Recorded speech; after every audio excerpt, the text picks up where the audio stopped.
তারেক রহমান বিএনপির চেয়ারম্যান। বাংলাদেশের ইতিহাসে এক অবিস্মরণীয় নির্বাচনের মাধ্যমে তিনি এখন বাংলাদেশের রাষ্ট্রপ্রধান। বিলেতে 17 বছর তিনি কেমন ছিলেন, কিভাবে ছিলেন, কেনই বা তাকে বিলেতে যেতে হলো, তা নিয়ে আছে ব্যাপক কৌতূহল। কখন, কিভাবে এবং কারা তাকে গ্রেপ্তার করেছিল এবং অমানসিক নির্যাতন করা হয়েছিল তা দীর্ঘদিন অজানাই ছিল। দৈনিক মানবজমিন পত্রিকার এক প্রতিবেদন থেকে জানা যায়, 1/11 সময় 2007 সনের 7 মার্চ তারেক রহমানকে গ্রেপ্তার করা হয় ক্যান্টনমেন্টের বাসা থেকে। কারা গ্রেপ্তার করেছিলেন, কিভাবে করেছিলেন, তার একটি বয়ান রয়েছে প্রাপ্ত অনুসন্ধানে। এতে জানা যায়, ঊর্ধ্বতন সেনা কর্মকর্তাদের নির্দেশে তাকে মইনুল রোডের বাসভবন থেকে সুনির্দিষ্ট কোনো অভিযোগ ছাড়াই গ্রেপ্তার করে কর্নেল অবসরপ্রাপ্ত ইমরান এবং ডিজিএফআই এর জয়েন্ট ইন্টারগেশন সেলে নিয়ে যান।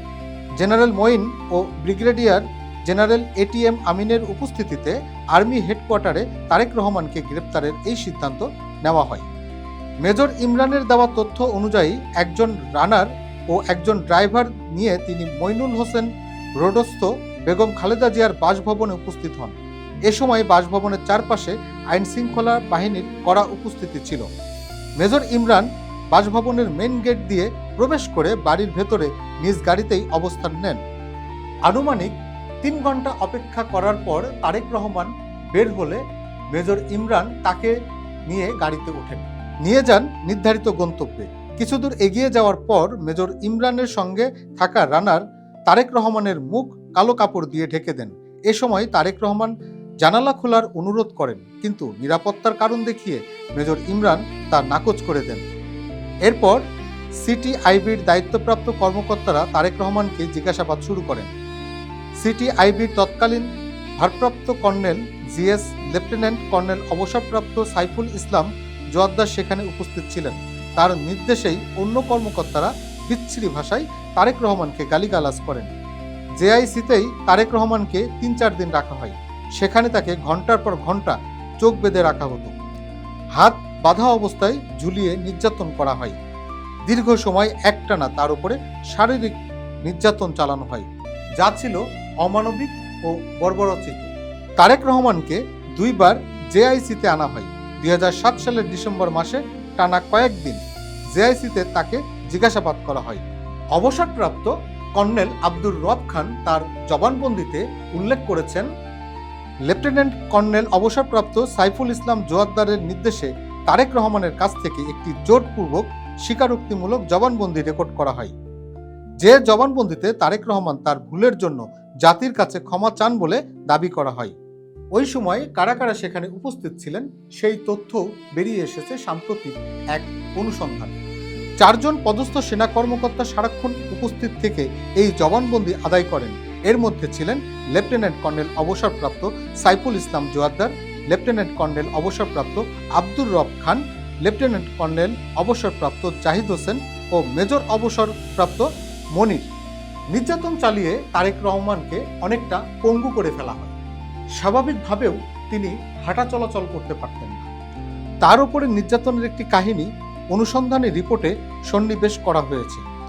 এতে বলা হয়, বর্তমানে গ্রেপ্তারকৃত লেফটেন্যান্ট জেনারেল অবসরপ্রাপ্ত মাসুদ উদ্দিন চৌধুরী এ সম্পর্কে একটি জবানবন্দি দিয়েছেন। জবানবন্দি অনুযায়ী 2008 সালের জানুয়ারি মাসে তারেক রহমানের নানি মারা যান। এ সময় তাকে প্যারোলে মুক্তি দেওয়া হয়।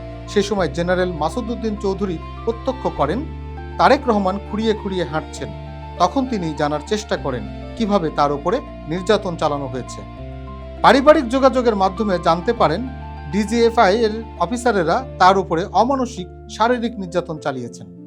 এতে তিনি বিচলিত হয়ে সেনাপ্রধান জেনারেল মঈনুদ্দিন আহমেদের কাছে জানতে চান কেন এই নির্যাতন চালানো হয়েছে। এ নিয়ে দুজনের মধ্যে বাকবিতণ্ডা হয়।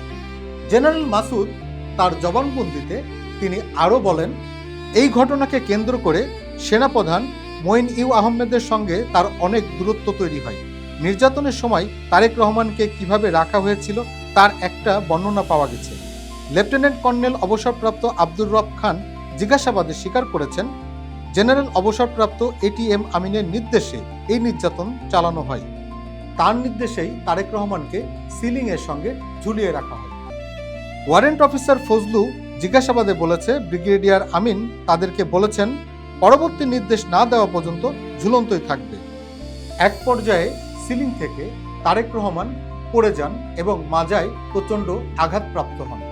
এ কারণেই তারেক রহমানকে বছরের পর বছর এক হাসপাতাল থেকে অন্য হাসপাতালে যেতে হয়েছে।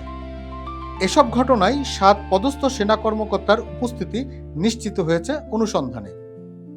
এই অফিসাররা হলেন ব্রিগেডিয়ার জেনারেল অবসরপ্রাপ্ত এটিএম আমিন, তৎকালীন সিটিআইবির পরিচালক; ব্রিগেডিয়ার জেনারেল অবসরপ্রাপ্ত চৌধুরী ফজলুল বারী, তৎকালীন সিটিআইবির পরিচালক; লেফটেন্যান্ট কর্নেল অবসরপ্রাপ্ত সাইফুল ইসলাম জোয়াদ্দার, তৎকালীন ভারপ্রাপ্ত colonel GS CTIB; lieutenant colonel অবসরপ্রাপ্ত আফজাল নাসের চৌধুরী, তৎকালীন জেএসও 1; লেফটেন্যান্ট কর্নেল অবসরপ্রাপ্ত আব্দুর রব খান, তৎকালীন জেআইসি অধিনায়ক সিটিআইবি; লেফটেন্যান্ট কর্নেল অবসরপ্রাপ্ত মোহাম্মদ ফরিদ উদ্দিন, তৎকালীন জেএসও 1; এবং মেজর অবসরপ্রাপ্ত মনির, তৎকালীন জেএসও 2 সিটিআইবি।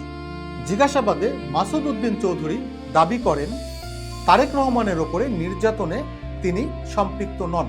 জেনারেল মঈন তাকে অন্যত্র পোস্টিং দিয়েছিলেন, পিএসও হিসেবে দায়িত্ব পালন করেছিলেন। তারেক রহমান তার নিকটাত্মীয় বলে জেনারেল মঈন তাকে দূরে রেখেছিলেন, এটাও দাবি করেছেন জেনারেল মাসুদ।